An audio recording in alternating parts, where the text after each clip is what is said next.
নমস্কার বন্ধুরা, কথাধারা চ্যানেলে আমি জেবি সকলকে স্বাগত জানাচ্ছি। শরৎচন্দ্র চট্টোপাধ্যায় রচিত কালজয়ী উপন্যাস দত্তার দ্বিতীয় পর্ব শোনার জন্য। যদি আপনাদের ভালো লাগে তাহলে অবশ্যই লাইক, কমেন্ট এবং শেয়ার করবেন, এবং নতুন বন্ধু হলে আমার চ্যানেলটিকে সাবস্ক্রাইব করে আমার পাশে থাকবেন। তাহলে চলুন শুরু করা যাক দত্তার দ্বিতীয় পর্ব। মাস 2 হইল বনমালীর মৃত্যু হইয়াছে। তাহার কলিকাতার এত বড় বাড়িতে বিজয়া এখন একা। তাহার দেশের বিষয় সম্পত্তির দেখাশোনা রাসবিহারী করিতে লাগিলেন, এবং সেই সূত্রে তাহার এক প্রকার অভিভাবক হইয়াও বসিলেন। কিন্তু নিজে থাকেন গ্রামে, সেই জন্য পুত্র বিলাসবিহারীর উপরেই বিজয়ার সমস্ত খবরদারির ভার পড়িল। সেই তাহার প্রকৃত অভিভাবক হইয়া উঠিল। তখন এই সময়টায় প্রতি ব্রাহ্ম পরিবারে সত্য, সুনীতি, সুরুচি এই শব্দগুলা বেশ বড় করিয়া শিখানো হইত। কারণ বিদেশে পড়িতে আসিয়া হিন্দু যুবকেরা যখন পিতামাতার বিরুদ্ধে, দেবদেবীর বিরুদ্ধে, প্রতিষ্ঠিত সমাজের বিরুদ্ধে বিদ্রোহ করিয়া এই সমাজের বাঁধানো খাতায় নাম লিখিয়া বসিত, তখন এই শব্দগুলাই চাড়া দিয়া তাহাদের কাঁচা মাথা ঘাড়ের উপর সোজা করিয়া রাখিত, ঝুঁকিয়া ভাঙিয়া পড়িতে দিত না। তাহারা কহিত, যাহা সত্য বলিয়া বুঝিবে তাহাই করিবে। মায়ের অশ্রুজলই বলো আর বাপের দীর্ঘ নিঃশ্বাসই বলো, কিছুই দেখিবার শুনিবার প্রয়োজন নাই। ওসব দুর্বলতা সর্বপ্রযত্নে পরিহার করিবে, নচেত আলোকের সন্ধান পাইবে না। কথাগুলো বিজয়াও শিখিয়াছিল। আজ গ্রাম হইতে বিলাসবাবু বৃদ্ধ মাতাল জগদীশের মৃত্যু সংবাদ লইয়া আসিয়াছিলেন। বিজয়ার সে পিতৃবন্ধু বটে, কিন্তু বিলাসবাবু যখনই বলিতে লাগিলেন কেমন করিয়া জগদীশ মদ খাইয়া মাতাল হইয়া ছাদের উপর হইতে পড়িয়া মরিয়াছে, তখন ব্রাহ্ম ধর্মের সুনীতি স্মরণ করিয়া বিজয়া এই দুর্ভাগা পিতৃসখার বিরুদ্ধে ঘৃণায় ওষ্ঠ কুঞ্চিত করিতে বিন্দুমাত্র সংকোচবোধ করিল না। বিলাস বলিতে লাগিল, জগদীশ মুখুজ্জে আমার বাবারও ছেলেবেলার বন্ধু ছিলেন, কিন্তু তিনি তার মুখ পর্যন্ত দেখতেন না। টাকা ধার করতে 2 বার এসেছিল, বাবা চাকর দিয়ে তাকে ফটকের বার করে দিয়েছিলেন। তিনি সর্বদা বলেন, এসব দুর্নীতিপরায়ণ লোকগুলোকে প্রশ্রয় দিলে মঙ্গলময় ভগবানের শ্রীচরণে অপরাধ করা হয়।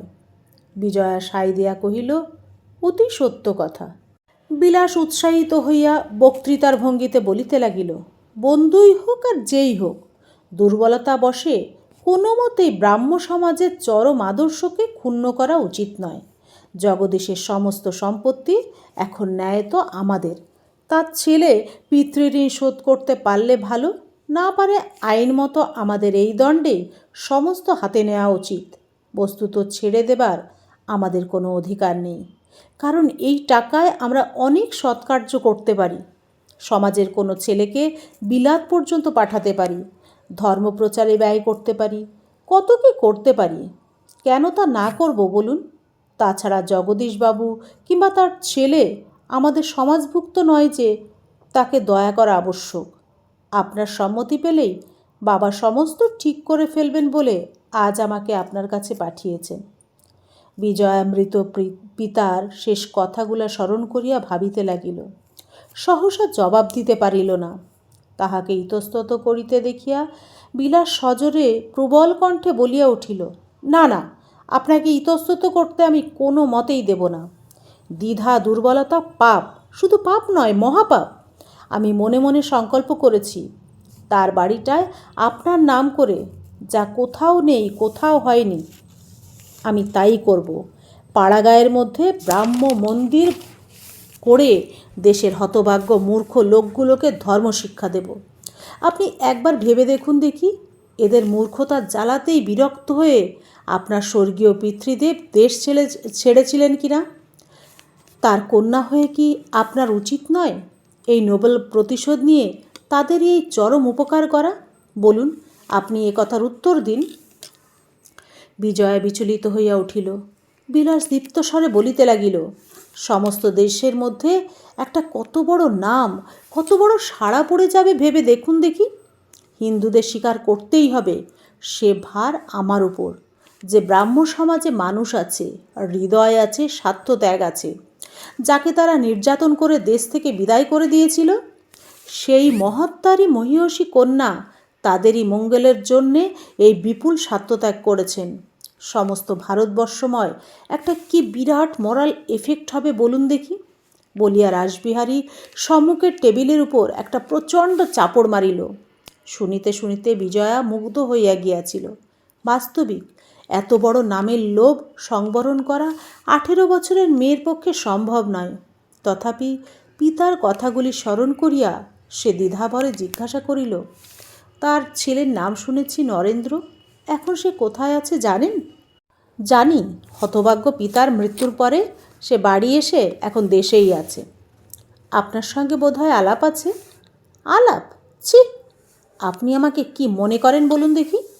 বলিয়া বিজয়াকে একেবারে অপ্রতিভ করিয়া দেয়া বিলাসবাবু একটুখানি হাসিয়া কহিল, আমি তো ভাবতেই পারি না যে জগদীশ মুখুজ্জের ছেলের সঙ্গে আলাপ করছি। তবে সেদিন রাস্তায় হঠাৎ একটা পাগলের মতো নতুন লোক দেখে আশ্চর্য হয়েছিলাম। শুনলাম সেই নরেন মুখুজ্জে। বিজয়া কৌতূহলী হইয়া কহিল, পাগলের মতো? শুনেছি নাকি ডাক্তার। বিলাসবাবু ঘৃণায় সমস্ত শরীর কুঞ্চিত করিয়া কহিল, ঠিক পাগলের মতো?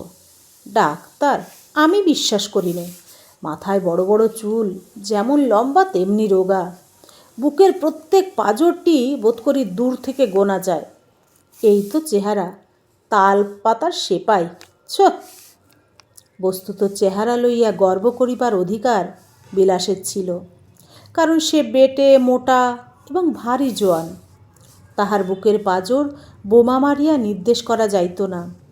সে আরও কি বলিতে যাইতেছিল, বিজয়া বাধা দিয়া জিজ্ঞাসা করিল, আচ্ছা বিলাসবাবু, জগদীশবাবুর বাড়িটা যদি আমরা সত্যই দখল করে নিই, গ্রামের মধ্যে কি একটা বিশ্রী গোলমাল উঠবে না? বিলাস জোর করিয়া বলিয়া উঠিল, একেবারে না।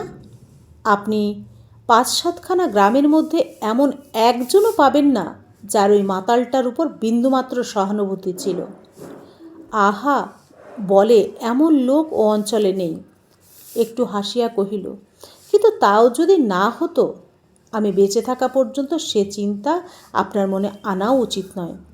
কিন্তু আমি বলি, অন্তত কিছুদিনের জন্য আপনার একবার দেশে যাওয়া কর্তব্য। বিজয়া আশ্চর্য হইয়া জিজ্ঞাসা করিল, কেন? আমরা কখনোই তো সেখানে যাই না। বিলাস জোর দিয়া বলিল, সেজন্যই তো বলি, আপনার যাওয়া চাই। প্রজাদের একবার তাদের মহারানীকে দেখতে দিন। আমার তো নিশ্চয়ই মনে হয় এ সৌভাগ্য থেকে তাদের বঞ্চিত করা অপরাধ। লজ্জায় বিজয়ার মুখ আরক্ত হইয়া উঠিল। সে আনত মুখে কি একটা বলিবার উপক্রম করিতেই বিলাস বাধা দিয়া বলিয়া উঠিল, ইতস্তত করবার এতে কিচ্ছু নেই। একবার ভেবে দেখুন দেখি, কত কাজ সেখানে আপনার করবার আছে। এ কথা আজ আপনার মুখের উপরেই আমি বলতে পারি যে আপনার বাবা সমস্ত দেশের মালিক হয়েও যে কতগুলো খ্যাপা কুকুরের ভয়ে আর কখনো গ্রামে ফিরে গেলেন না, সে কি ভালো কাজ করেছিলেন? এই কি আমাদের ব্রাহ্ম সমাজের আদর্শ? এ যে কোনো সমাজেরই আদর্শ নয়, তাতে আর ভুল কি? বিজয়া ক্ষণকাল চুপ করিয়া থাকিয়া বলিল, কিন্তু বাবার মুখে শুনেছি আমাদের দেশের বাড়ি তো বাস করবার উপযুক্ত নয়। বিলাস বলিল, আপনি হুকুম দিন, একবার বলুন সেখানে যাবেন, আমি 10 দিনের মধ্যে তাকে বাসের উপযুক্ত করে দেব। আমার উপর নির্ভর করুন, যাতে সে বাড়ি আপনার মর্যাদা সম্পূর্ণ বহন করতে পারে, আমি প্রাণপণে তার বন্দোবস্ত করে দেব। দেখুন, একটা কথা আমার বহুদিন থেকে বারবার মনে হয়, আপনাকে শুধু সামনে রেখে আমি কি যে করে তুলতে পারি তার বোধ করি সীমা পরিসীমা নেই। বিজয়াকে সম্মত করাইয়া বিলাস প্রস্থান করিলে সে সেইখানেই চুপ করিয়া বসিয়া রহিল। যাহা তাহার দেশ, সেখানে সে জন্মাবধি কখনোই যায় নাই বটে, কিন্তু মাঝে মাঝে পিতার মুখে তাহার কত বর্ণনাই না শুনিয়াছে। দেশের গল্প করিতে তাহার উৎসাহ ও আনন্দ ধরিত না, কিন্তু তখন সে সকল কাহিনী তাহার কিছুমাত্র মনোযোগ আকর্ষণ করিতে পারিত না। যেমন শুনিত তেমনি ভুলিত, কিন্তু আজ কোথা হইতে অকস্মাৎ ফিরিয়া আসিয়া সেই সব বিস্তৃত বিবরণ একেবারে আকার ধরিয়া তাহার চোখের উপর দেখা দিল। তাহার মনে হইতে লাগিল তাহাদের গ্রামের বাড়ি কলকাতার এই অট্টালিকার মতো বৃহৎ ও জমকালো নয় বটে, কিন্তু সেই তো তাহার সাত পুরুষের বাস্তু ভিটা। সেখানে পিতামহ, পিতামহী, প্রপিতামহ, প্রপিতামহী, তাদেরও বাবা মা, এমন কত পুরুষের সুখে দুঃখে উৎসবে ব্যসনে যদি দিন কাটিয়া থাকে, তবে তাহারই বা কাটিবে না কেন? গলির সম্মুখে হাজরাদের তেতলা বাড়ির আড়ালে সূর্য অদৃশ্য হইল। এই লইয়া পিতার সঙ্গে তাহার কত দিন কত কথা হইয়া গেছে। তাহার মনে পড়িল কত সন্ধ্যায় তিনি ইজি চেয়ারটার উপর বসিয়া দীর্ঘশ্বাস ফেলিয়া বলিয়াছিলেন, বিজয়া, আমার দেশের বাড়িতে কখনো এ দুঃখ পাইনি। সেখানে কোনো হাজরার তেতলা ছাদই আমার শেষ সূর্যাস্তটুকুকে এমন করে কোনো দিন আড়াল করে দাঁড়ায়নি। তুই তো জানিস নে মা, কিন্তু আমার যে চোখ দুটি এই বুকের ভেতর থেকে উকি মেরে চেয়ে আছে, তারা স্পষ্ট দেখতে পাচ্ছে আমাদের ফুলবাগানের ধারের ছোট্ট নদীটি এতক্ষণ সোনার জলে টলটল করে উঠেছে, আর তার পরপারে বাঁশবনের আড়াল থেকে সূর্যি ঠাকুর এখনও যাই যাই করেও গ্রামের মায়া কাটিয়ে যেতে পারেননি। ওই তো মা, গলির মোড়ে দেখতে পাচ্ছিস, দিনের কাজ শেষ করে ঘরপানে মানুষের স্রোত বয়ে যাচ্ছে। কিন্তু এই 10-12 হাত জমিটুকু ছেড়ে তাদের সঙ্গে যাবার তো আর একটু পথ নেই। এমনি করে এই সন্ধ্যাবেলায় সেখানে উল্টো স্রোত ঘরপানে বয়ে যেতে দেখেছি, কিন্তু তার প্রত্যেক গরু বাছুরটির গোয়াল ঘরের পরিচয় পর্যন্ত জানতাম মা। বলিয়া অকস্মাৎ একটা অতি গভীর শ্বাস হৃদয়ের ভিতর হইতে মোচন করিয়া নীরব হইয়া থাকিতেন। যে গ্রাম একদিন তিনি ত্যাগ করিয়া আসিয়াছিলেন, এত সুকৈশোর্যের মধ্যেও যে তাহারই জন্য তাহার ভিতরটা কাঁদিতে থাকিত, ইহা যখন তখন বিজয়া টের পাইত। তথাপি একটা দিনের জন্য সে ইহার কারণ চিন্তা করিয়া দেখে নাই। কিন্তু আজ বিলাসবাবু সেই দিকে তাহার দৃষ্টি আকর্ষণ করিয়া চলিয়া গেলে পরলোকগত পিতৃদেবের কথাগুলো স্মরণ করিতে করিতে তাহার প্রচ্ছন্ন বেদনার হেতু অকস্মাৎ এক মুহূর্তেই তাহার মনের মধ্যে উদ্ভাসিত হইয়া উঠিল। কলিকাতার এই বিপুল জনরান্নের মধ্যেও তিনি যে কিরূপ একাকী দিনযাপন করিয়া গেছেন, আজ তাহা সে চোখের উপর দেখিতে পাইয়া একেবারে ভয় পাইয়া গেল। এবং আশ্চর্য এই যে গ্রাম, যে ভিটার সহিত তার জন্মাবধি পরিচয় নাই, তাহাই আজ তাহাকে দুর্নিবার শক্তিতে টানিতে লাগিল। বহুকাল পরিত্যক্ত জমিদার বাটি বিলাসের তত্ত্বাবধানে মেরামত হইতে লাগিল। কলিকাতা হইতে অদৃষ্টপূর্ব বিচিত্র আসবাব সকল গরুর গাড়ি বোঝাই হইয়া নিত্য আসিতে লাগিল। জমিদারের একমাত্র কন্যা দেশে বাস করিতে আসিবেন, এই সংবাদ প্রচারিত হইবা মাত্র শুধু কেবলমাত্র কৃষ্ণপুরের নয়, রাধাপুর, বজ্রপুর, দিগড়া প্রভৃতি আশপাশের 5-7টা গ্রামের মধ্যে হইচই পড়িয়া গেল। এমনই তো ঘরের পাশে জমিদারের বাস চিরদিনই লোকের অপ্রিয়, তাহাতে জমিদারের না থাকাটাই প্রজাদের অভ্যাস হইয়া গিয়াছিল। সুতরাং নতুন করিয়া তাহার বাস করিবার বাসনাটা সকলের কাছেই একটা অন্যায় উৎপাতের মতো প্রতিভাত হইল। ম্যানেজার রাসবিহারীর প্রবল শাসনে তাহাদের দুঃখের অভাব ছিল না। আবার জমিদার কন্যার প্রত্যাবর্তনের শুভ উপলক্ষে সে যে কোন নতুন উপদ্রবের সৃষ্টি করিবে, তাহা হাটে মাঠে ঘাটে সর্বত্রই এক অশুভ আলোচনার বিষয় হইয়া উঠিল। পরলোকগত বৃদ্ধ জমিদার বনমালী যতদিন জীবিত ছিলেন, তখন দুঃখের মধ্যেও এই সুখটুকু ছিল যে কোনো গতিকে কলিকাতায় গিয়া একবার তাহার কাছে পড়িতে পারিলে কাহাকেও নিষ্ফল হইয়া ফিরিতে হইত না। কিন্তু জমিদার কন্যার বয়স অল্প, মাথা গরম। রাসবিহারীর পুত্রের সঙ্গে বিবাহের জনশ্রুতিও গ্রামে অপ্রচারিত ছিল না।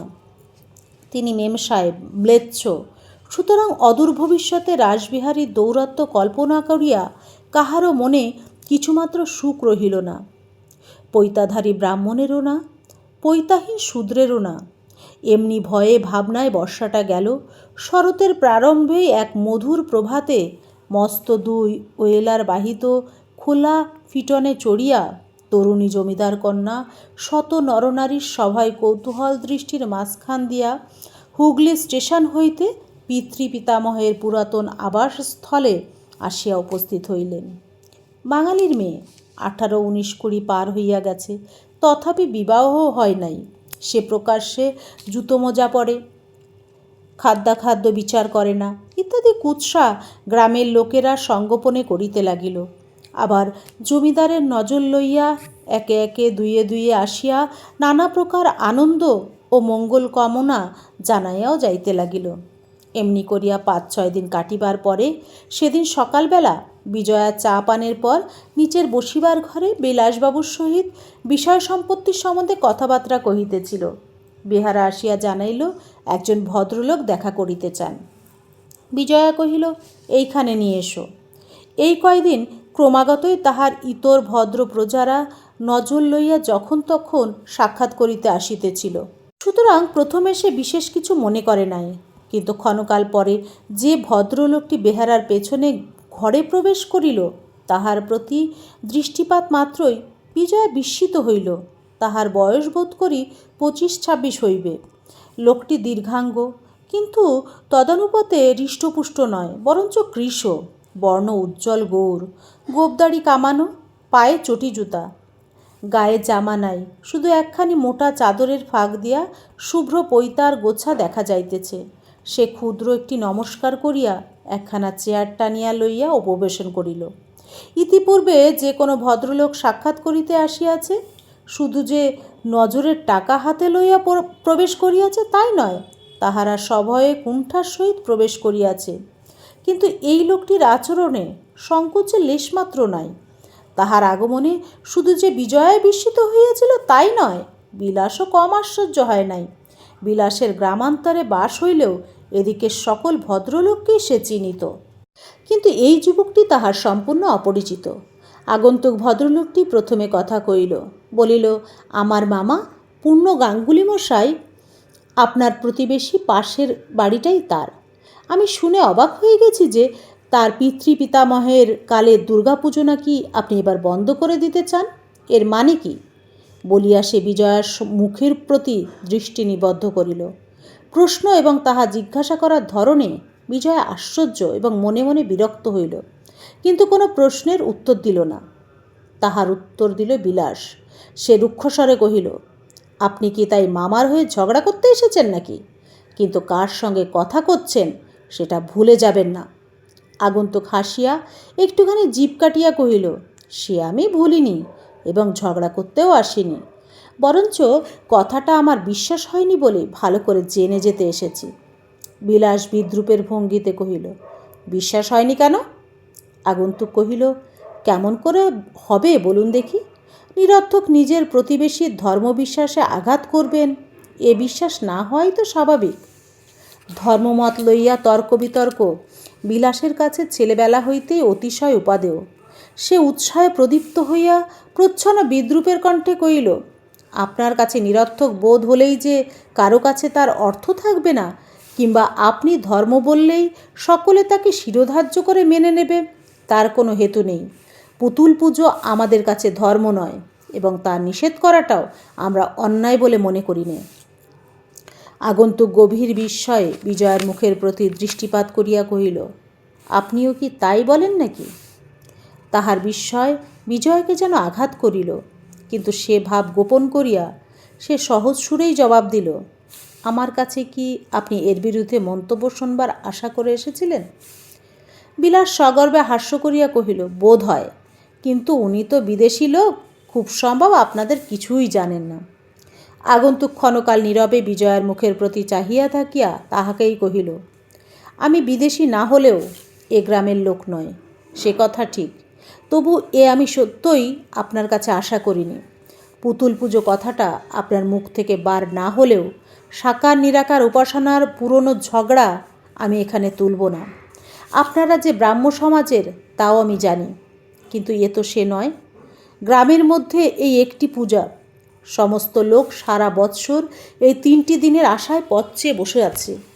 এই বলিয়া আর একবার তীক্ষ্ণ দৃষ্টিপাত করিয়া বলিল, গ্রাম আপনার, প্রজারা আপনার ছেলেমেয়ের মতো, আপনার আসার সঙ্গে সঙ্গে গ্রামের আনন্দ উৎসব শতগুণে বেড়ে যাবে, এই আশাই তো সকলে করে।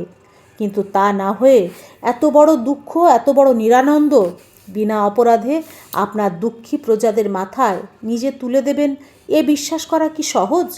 আমি তো বিশ্বাস করতে পারিনি। বিজয় সহসা উত্তর দিতে পারিল না। দুঃখী প্রজাদের নামে তাহার কোমল চিত্ত ব্যথায় ভরিয়া উঠিল। ক্ষণকালের জন্য কেহই কোনো কথা কহিতে পারিল না। শুধু বিলাসবাবু বিজয়ার সেই নিঃসঙ্গ স্নেহাদ্র মুখের প্রতি চাহিয়া ভিতরে ভিতরে উষ্ণ এবং উদ্বিগ্ন হইয়া তাচ্ছিল্যের ভঙ্গিতে বলিয়া উঠিল, আপনি অনেক কথা কইছেন, সাকার নিরাকারের তর্ক আপনার সঙ্গে করব এত অপর্যাপ্ত সময় আমাদের নেই। তা সে চুলোই যাক। আপনার মামা একটি কেন 100টা পুতুল গড়িয়ে ঘরে বসে পুজো করতে পারেন, তাতে কোনো আপত্তি নেই। শুধু কতকগুলো ঢাক ঢোল কাশি অহরাত্র ওর কানের কাছে পিটে ওকে অসুস্থ করে তোলাতেই আমাদের আপত্তি। আগন্তুক একটুখানি হাসিয়া কহিল, অহরাত্র তো বাজে না, তার সকল উৎসবেরই কিছু হইচই গণ্ডগোল হয় বলিয়া বিজয়াকে বিশেষ করিয়া উদ্দেশ করিয়া বলিল, অসুবিধে যদি কিছু হয় না হয় হলোই, আপনারা মায়ের জাত, এদের আনন্দের অত্যাচার আপনি সইবেন না তো কে সইবে? বিজয়া তেমনি নিরুত্তরেই বসিয়া রহিল। বিলাস শ্লেষের শুষ্ক হাসি হাসিয়া বলিল, আপনি তো কাজ আদায়ের ফন্দিতে ছেলে মেয়ের উপমা দিলেন, শুনতেও মন্দ লাগলো না। কিন্তু জিজ্ঞাসা করি, আপনি নিজেই যদি মুসলমান হয়ে মামার কানের কাছে মহরম শুরু করে দিতেন, তার সেটা ভালো বোধ হতো কি? তা সে যাই হোক, বকাবকি করবার সময় নেই আমাদের। বাবা যে হুকুম দিয়েছেন তাই হবে। কলকাতা থেকে ওকে দেশে এনে মিছামিছি একরাশ ঢাক ঢোল কাসর বাজিয়ে ওর কানের মাথা খেয়ে ফেলতে আমরা দেব না, কিছুতেই না। তাহার অভদ্র ব্যঙ্গ ও উষ্মার আতিশয্যে আগন্তুকের চোখে দৃষ্টি প্রখর হইয়া উঠিল। সে বিলাসের মুখের প্রতি চোখ তুলিয়া কহিল, আপনার বাবা কে এবং তার নিষেধ করবার কী অধিকার আমার জানা নেই, কিন্তু আপনি যে মহরমের অদ্ভুত উপমা দিলেন, এটা হিন্দুর রোশন চৌকি না হয়ে সেই মুসলমানদের মহরমের কাড়া না কাড়ার বাধ্য হলে কি করতেন শুনি? এ শুধু নিরীহ স্বজাতির প্রতি অত্যাচার বই তো নয়। বিলাস অকস্মাৎ চৌকি ছাড়িয়া লাফাইয়া উঠিল। চোখ রাঙিয়া ভীষণ কণ্ঠে চেঁচাইয়া কহিল, বাবার সম্বন্ধে তুমি সাবধান হয়ে কথা কও বলে দিচ্ছি, নইলে এখনই অন্য উপায়ে শিখিয়ে দেব তিনি কে এবং তার কি অধিকার। আগন্তুক আশ্চর্য হইয়া বিলাসের মুখের প্রতি চাহিল, কিন্তু ভয়ের চিহ্নমাত্র তাহার মুখে দেখা দিল না। দেখা দিল বিজয়ার মুখে। তাহার বাটিতে বসিয়া তাহারই এক অপরিচিত তো অতিথির প্রতি একান্ত অশিষ্ট আচরণে ক্রোধে লজ্জায় তাহার সমস্ত মুখ আরক্ত হইয়া উঠিল। আগন্তুক মুহূর্তকাল মাত্র বিলাসের মুখের প্রতি চাহিয়া রহিল, পরক্ষণেই তাহাকে সম্পূর্ণ অগ্রাহ্য করিয়া বিজয়ার প্রতি চোখ ফিরাইয়া কহিল, আমার মামা বড়লোক নন, তার পুজোর আয়োজন সামান্যই, তবু একমাত্র আপনার দরিদ্র প্রজাদের সমস্ত বছরের আনন্দ উৎসব। হয়তো আপনার কিছু অসুবিধা হবে, কিন্তু তাদের মুখ চেয়ে কি এটুকু আপনি সহ্য করে নিতে পারবেন না? বিলাস ক্রোধে উন্মত্ত প্রায় হইয়া সম্মুখের টেবিলের উপর প্রচণ্ড মুষ্টাঘাত করিয়া চিৎকার করিয়া উঠিল, না, পারবেন না, 100 বার পারবেন না। কতগুলো মূর্খ চাষার পাগলামি সহ্য করবার জন্য কেউ জমিদারি করে না। তোমার আর কিছু বলবার না থাকে তো তুমি যাও, মিথ্যে আমাদের সময় নষ্ট করো না বলিয়া সে হাত দিয়া দরজা দেখাইয়া দিল। তাহার উৎকট উত্তেজনায় ক্ষণকালের জন্য আগন্তুক ভদ্রলোকটি যেন হতবুদ্ধি হইয়া গেল। সহসা তাহার মুখে প্রত্যুত্তর জোগাইল না। কিন্তু পিতার কাছে বিজয়া নিষ্ফল শিক্ষা পাই নাই। সে শান্ত ধীরভাবে বিলাসের মুখের প্রতি চাহিয়া কহিল, আপনার বাবা আমাকে মেয়ের মতো ভালোবাসেন বলেই এদের পুজো নিষেধ করেছেন। কিন্তু আমি বলি, হলোই বা 3-4 দিন একটু গোলমাল। কথা শেষ করিতে না দিয়াই বিলাস তেমনি উচ্চকণ্ঠে প্রতিবাদ করিয়া কহিল, সে অসহ্য গণ্ডগোল, আপনি জানেন না বলেই। বিজয়া হাসি মুখে বলিল, তা হোক গণ্ডগোল, 3 দিন বই তো নয়। আর আপনি আমার অসুবিধের ভাবনা ভাবছেন, কিন্তু কলকাতা হলে কি করতেন বলুন তো? সেখানে অষ্টপ্রহর কেউ কানের পাশে তোপ দাগতে থাকলেও তো চুপ করে সহ্য করতে হতো। বলিয়া আগন্তুক যুবকটির পানে চাহিয়া কহিল, আপনার মামাকে জানাবেন তিনি প্রতিবাদ যেমন করেন এবারেও তেমনি পুজো করুন, আমার বিন্দুমাত্র আপত্তি নেই। আগন্তুক এবং বিলাসবাবু উভয়ই বিস্ময়ে অবাক হইয়া বিজয়ার মুখের প্রতি চাহিয়া রহিল। আপনি তবে এখন আসুন বলিয়া বিজয়া হাত তুলিয়া ক্ষুদ্র একটি নমস্কার করিল। অপরিচিত ভদ্রলোকটিও আপনাকে সংবরণ করিয়া লইয়া উঠিয়া দাঁড়াইল এবং ধন্যবাদ ও প্রতি নমস্কার করিয়া এবং বিলাসকেও একটি নমস্কার করিয়া ধীরে ধীরে বাহির হইয়া গেল। অবশ্য ক্রুদ্ধ বিলাস আর একদিকে চক্ষু ফিরাইয়া তাহা অগ্রাহ্য করিল, কিন্তু দুজনের কেহই জানিতে পারিল না যে এই অপরিচিত যুবকটি তাহাদের সর্বপ্রধান আসামি জগদীশের পুত্র নরেন্দ্রনাথ। শেষ করলাম গল্প দত্তার দ্বিতীয় পর্ব। যদি আপনাদের ভালো লাগে তাহলে অবশ্যই লাইক, কমেন্ট এবং শেয়ারে জানাবেন। আর নতুন বন্ধু হলে অবশ্যই আমার চ্যানেলটিকে সাবস্ক্রাইব করে আমার পাশে থাকবেন। সকলকে ধন্যবাদ।